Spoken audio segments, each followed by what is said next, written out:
यशवंत राज जी, अब सबसे बड़ा सवाल ये है कि इजराइल का कहना है कि भाई युद्ध आधे से ज्यादा हो चुका है।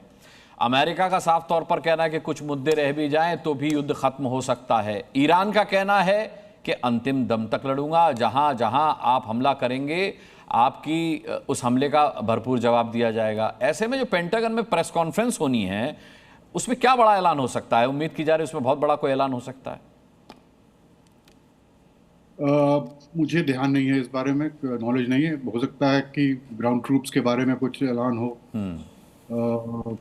मगर जो जो बातचीत चल रही है अब, इसमें एक नया मुद्दा ये भी है कि अमेरिका में जो गैस प्राइसेस हैं वो आज $4 पर गैलन क्रॉस कर गए।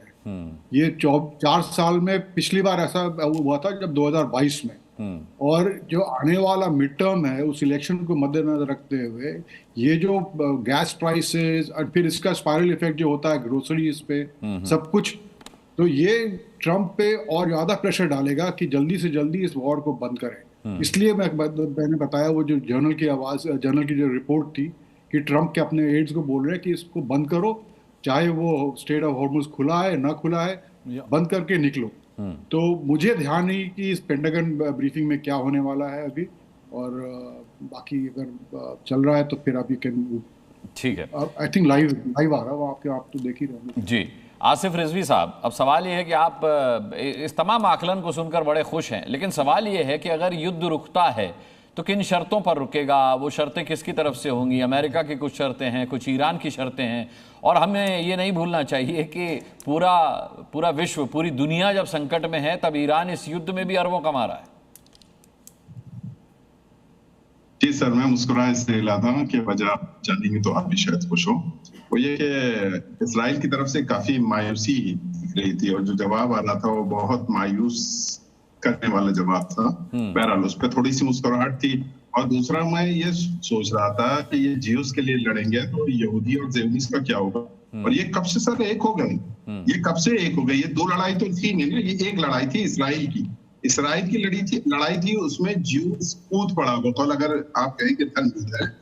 और इसराइल या ज्यूस की और यहूदियों की लड़ाई जो है हिस्ट्री जानती है। मैं होलोकॉस्ट वगैरह का विचार बिल्कुल नहीं करूंगा, वो शायद प्रतिबंध भी हो और सारी चीजें, तो मैं उस तरफ इशारा नहीं करता। ठीक है, क्या इनकी आपसी लड़ाई थी उसके बारे में मैं नहीं जानता। ये कैसे सोच में ये दुनिया देख रही है। और सर इसकी बात मुझे एक और ताज्जुब हो रहा है कि हमारे विश्लेषक बैठे हुए थे और पैनलिस्ट कह रहे थे कि ईरान बहुत डैमेज हो गया है। देखिए, ईरान में नुकसान हो रहा है, डैमेज हो रहा है, इसमें कोई छुपी छुपी बात नहीं है। ये स्कूल्स पे, कॉलेज पे, यूनिवर्सिटी पे, वाटर सप्लाई पे और टेलीफोन एक्सचेंज पे, सब पे इन्होंने वार किया। युद्ध हो रहा है, युद्ध में दोनों तरफ का नुकसान होता है सर। लेकिन मैं आपको ये बताऊं, अभी 2 दिन पहले IRGC के स्पीकर का जो बयान था वो ये था कि अभी 70% हमारी मिसाइल यूज नहीं हुई है सर। और डैमेज की 70% की अगर आप बात करें तो मैं भी होम स्टेट में रहता हूँ, मेरा तेहरान जाना होता है, मेरा दूसरी जगह। ईरान इतना बड़ा है सर, इतना बड़ा है कि आप अगर नॉर्मली घूमेंगे तो कहीं पता नहीं चलेगा कि जी हुआ है नहीं हुआ है। और एक चीज और मैं इशारा करता चलो सर, कि जो प्याज की मिसाल दे रहे थे हमारे दोस्त, हमारे साथी, की ट्रम्प की बातें प्याज की तरह, यानी लेयर्स होते हैं उसमें। सर ये लेयर होना ये दर्शाता है कि इसमें कितनी मक्कारी है। मक्कारी, दुनिया को ये मक्कारी सिखा रहे हैं। यानी अगर बयान देना हुनर है, इसको अगर मैं कहता हूँ कि अगर ये कोई अच्छी चीज है तो ये तो सबको आता है। ये हुनर तो सब में, आप मिनट में बयान कर ले, मिनट में जो हमको करना है वो ना बताइए। छोटे से बच्चे को भी मालूम है कि क्या करना है और क्या बताना है। तो मुझे लगता है कि ये कोई प्याज वगैरह की मिसाल नहीं है। ये एकदम जो है जैसे हमने बताया था कि ये दुनिया को फरेब दे रहे हैं और मक्कारी में छिपे हुए हैं और अलग अलग काट खेल रहे हैं। और लास्ट में पॉइंट रखूंगा सर कि ईरान जो है पहले भी मजबूत था, पहले भी बहुत स्ट्रगल किया है, लेकिन कभी किसी के साथ ज्यादती नहीं की है। आप गल्फ पे देख लीजिए, गल्फ की हिस्ट्री देख लीजिए, इस तरह से उसने कभी हॉर्मुज़ बंद नहीं किया, स्टेट ऑफ हॉर्मुज़ कभी नहीं बंद किया। यह जो अब पेश आ रहा है मसाइल, वो इस वजह से आ रही है, इस बार की इसमें। और लास्ट जून वाली जंग थी 12 दिन, उसमें भी स्टेट ऑफ हॉर्मुज़ बंद नहीं किया।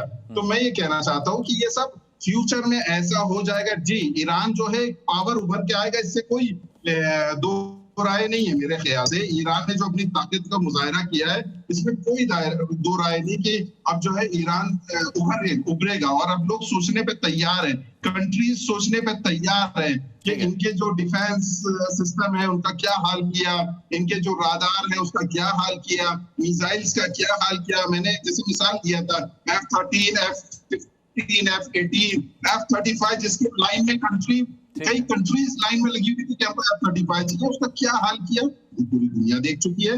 लिहाजा मैं कहूंगा ईरान उभर के आएगा, लेकिन ईरान कभी किसी के साथ ज्यादती नहीं करेगा। ईरान चाहे वो गल्फ कंट्री हो, चाहे हमारी एशिया की भारत और दूसरी कंट्री हो, कभी किसी के साथ ज्यादती नहीं करेगा।